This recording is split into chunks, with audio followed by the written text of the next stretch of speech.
Kasus Lina Mukherjee mencuat sejak bulan Maret 2023 lalu saat ia memposting aksinya makan kriuk babi diawali baca bismillah. Akibatnya, Lina dilaporkan ke polisi. Setelah kasusnya bergulir lebih dari 6 bulan, akhirnya Lina divonis 2 tahun penjara. Benia Priadi, Dono Purwanto, Palembang, Sumatera Selatan. Pertanyaan kita adalah apakah salah ketika seseorang makan minum diawali dengan membaca bismillah? Nah, apalagi ini sudah suatu yang sering dilakukan. Maksudnya apa? Ketika dia makan, ketika dia minum, sering sekali melakukan membaca bismillah. Sama halnya dengan kita Bapak Ibu. Ketika kita ingin makan sesuatu, kita ingin minum sesuatu, kita ingin melakukan sesuatu, kita melakukan di dalam nama Yesus. Kita membaca di dalam nama Yesus. Kita mengakhiri di dalam nama Yesus. Ini memang benar-benar sudah kebiasaan kita. Kalau kita sering berdoa, ketika kita mau makan, ketika kita mau minum, seolah-olah ada yang janggal bila kita tidak mengawali dengan doa.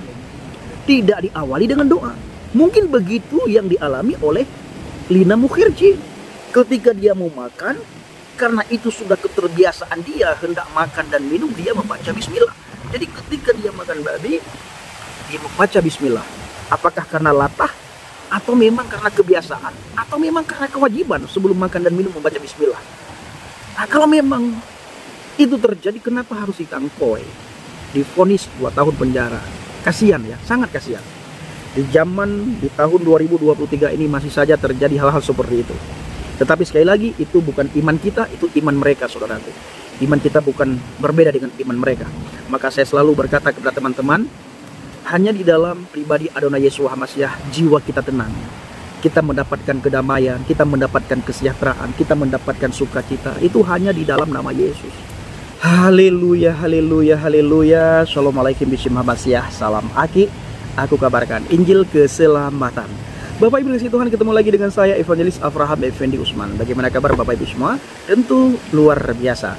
Nah, sebelumnya saya mengucapkan terima kasih banyak kepada Bapak Ibu yang selalu mendukung pelayanan Habaget, baik melalui doa, dana, motivasi maupun support saudara semuanya.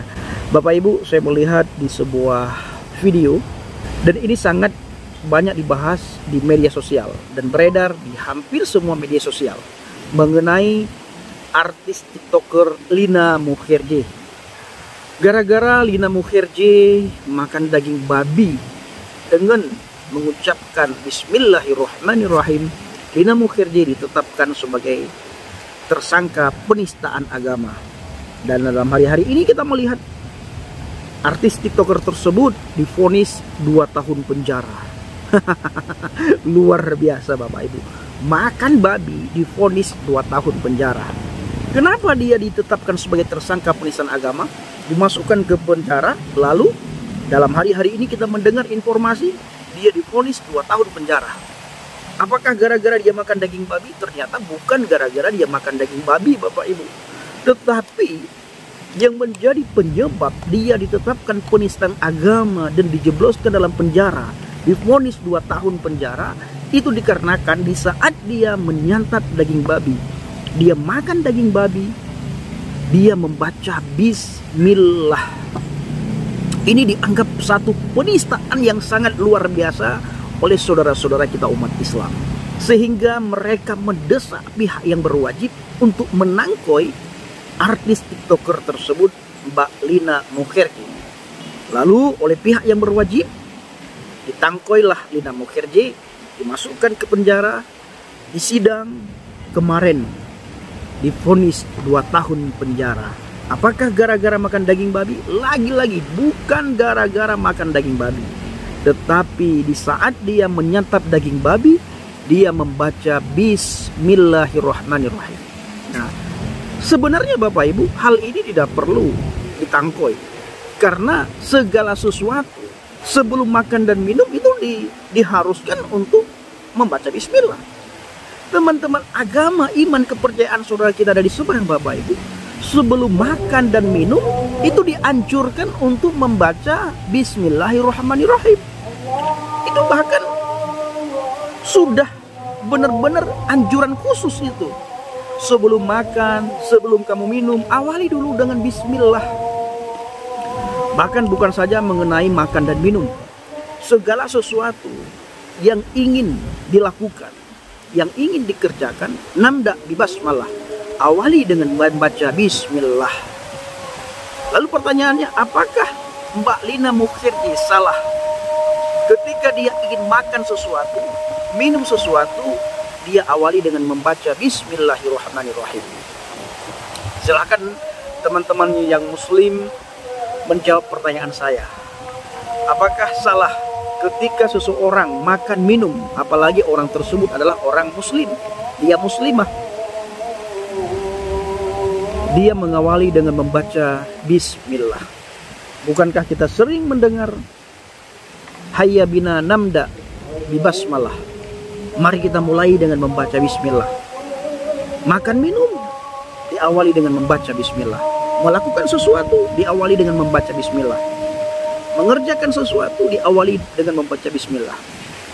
Diakhiri dengan apa Bang Effendi? Diakhiri dengan Al-Fatihah. Diajarkan di iman-iman saudara kita dari seberang, diajarkan. Saya dulu juga diajarkan di pesantren. Ketika kamu mau makan, ketika kamu mau minum, baca dulu bismillah. Jangan kamu makan dan jangan kamu minum sebelum membaca bismillah. Baru setelah itu kalau bisa baca doa makan. Allahumma barik lana fima razaqtana wa qina adzabannar. Itu doa makan. Nah, kembali lagi dengan apa yang dialami oleh Lina Mukherjee. Ini sangat kita sayangkan saudaraku, tetapi itulah itu iman mereka, bukan iman kita. Tetapi karena sudah beredar di media sosial, kita coba untuk menanggapi sedikit Bapak Ibu ya.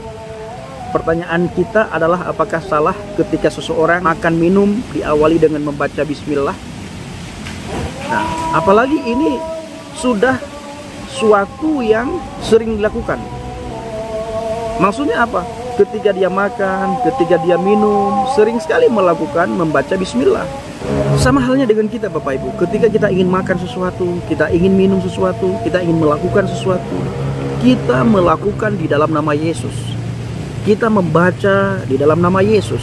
Kita mengakhiri di dalam nama Yesus.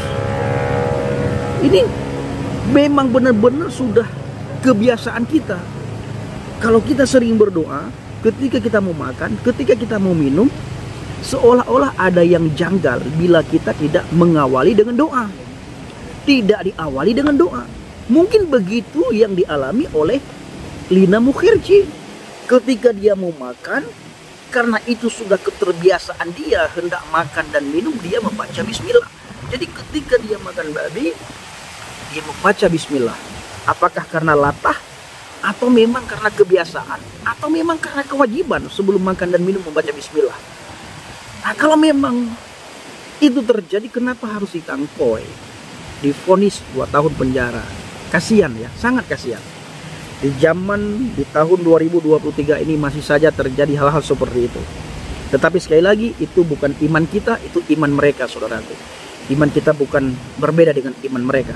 Maka saya selalu berkata kepada teman-teman, hanya di dalam pribadi Adonai Yesus Hamasyah jiwa kita tenang.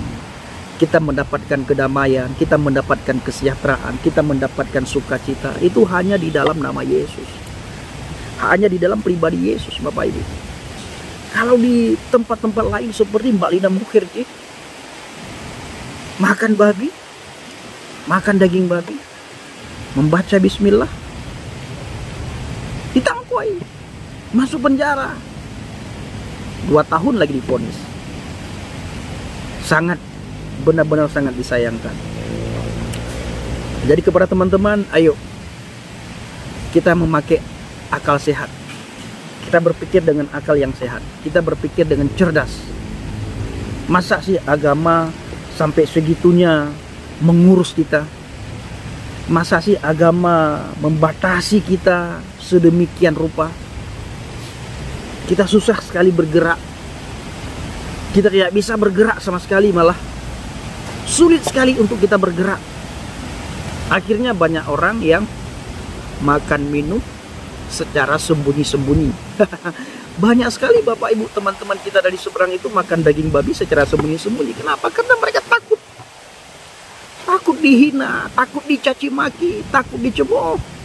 Malah terjadi seperti Mbak Lina Mukherjee, dijebloskan dalam penjara, ditetapkan sebagai penistaan agama, masuk penjara, divonis 2 tahun hanya gara-gara makan daging babi dengan membaca bismillah.